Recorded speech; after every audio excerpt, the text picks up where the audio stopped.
کہانی خوبصورت شہزادی، بہادر شہزادہ اور ظالم جادوگرنی۔ بہت عرصہ پہلے نورستان نامی ایک خوبصورت سلطنت میں، جہاں ہر طرف ہریالی، بہتے دریا اور خوشیوں کا سما تھا، وہاں ایک نیک دل شہزادی ماہ نور رہتی تھی۔ وہ اپنی مہربانی، عقل مندی اور خوبصورتی کے لیے مشہور تھی، لیکن خوشیوں سے بھرپور اس سلطنت پر ایک دن اندھیرا چھا گیا جب ایک ظالم جادوگرنی زالیہ نے حملہ کیا۔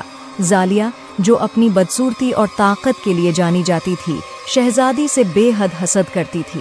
وہ جانتی تھی کہ اگر نورستان کے لوگ شہزادی کی محبت اور نیکی کے سائے میں رہتے رہے تو وہ کبھی اس پر حکومت نہیں کر سکے گی۔ اسی حسد کے تحت زالیہ نے اپنی جادوئی طاقت کا استعمال کیا اور شہزادی کو اغوا کر کے ایک جادوئی قلعے میں قید کر دیا جو خطرناک پہاڑوں کے درمیان واقع تھا۔ شہزادی کی گمشدگی کی خبر ہر طرف پھیل گئی، لوگ غمگین تھے اور شاہی محل میں خاموشی چھا گئی۔ ان حالات میں ایک بہادر اور نیک دل شہزادہ حماد، جو قریب کی سلطنت کا ولی عہد تھا، نورستان پہنچا۔ جب اسے معلوم ہوا کہ ماہ نور کو زالیہ نے قید کر رکھا ہے تو اس نے قسم کھائی کہ وہ ہمیشہ کے لیے نورستان میں رہے گا، شہزادی کو واپس لائے گا۔ حماد نے سفر کا آغاز کیا۔ اسے معلوم تھا کہ قلعے تک پہنچنے کے لیے 3 سخت آزمائشوں سے گزرنا ہوگا جو زالیہ نے راستے میں جادو سے تخلیق کی تھیں۔ اس کے ساتھ اس کا وفادار گھوڑا بجلی تھا جو ہر مشکل میں اس کا ساتھ دیتا تھا۔ پہلی آزمائش ایک تاریک جنگل میں تھی، جہاں ہر طرف خوفناک آوازیں، شیطانی سائے اور عجیب و غریب مخلوقات تھیں۔ حماد کو ان مخلوقات نے ڈرانے کی کوشش کی، لیکن اس نے اپنے دل کو مضبوط رکھا اور کہا، سچائی اور نیکی کا راستہ کبھی آسان نہیں ہوتا، لیکن میں اپنی شہزادی کو بچانے سے پیچھے نہیں ہٹوں گا۔ یہ کہتے ہی جنگل روشن ہو گیا اور حماد اپنی پہلی آزمائش میں کامیاب ہوا۔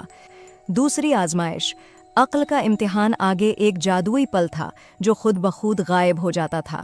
پل کے پاس ایک بوڑھا محافظ کھڑا تھا جس نے حماد سے ایک پہیلی پوچھی، جو چیز بانٹنے سے بڑھتی ہے وہ کیا ہے؟ حماد نے غور کیا اور جواب دیا، محبت۔ پل کھل گیا اور حماد اپنی عقل سے دوسری آزمائش میں بھی کامیاب ہو گیا۔ تیسری آزمائش، قربانی۔ آخری آزمائش سب سے مشکل تھی۔ حماد کو اپنا سب سے قیمتی ساتھی، اپنے گھوڑے بجلی، کو چھوڑنا تھا۔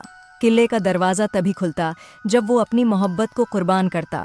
حماد نے سوچتے ہوئے کہا، میری قربانی میرے مقصد سے زیادہ اہم نہیں ہو سکتی۔ اس نے گھوڑے کو آزاد کیا اور قلعے کا دروازہ کھل گیا۔ جب حماد قلعے میں پہنچا تو زالیہ نے اسے چیلنج کیا، اگر تم اپنی طاقت کے بدلے میری غلامی قبول کرو تو میں شہزادی کو آزاد کر دوں گی۔ حماد نے جواب دیا، طاقت یا غلامی کی کوئی اہمیت نہیں، اصل فتح نیکی کی ہوتی ہے۔ یہ سنتے ہی زالیہ کو اپنی شکست کا احساس ہوا۔ حماد کی ہمت اور نیکی دیکھ کر زالیہ کا دل بدل گیا۔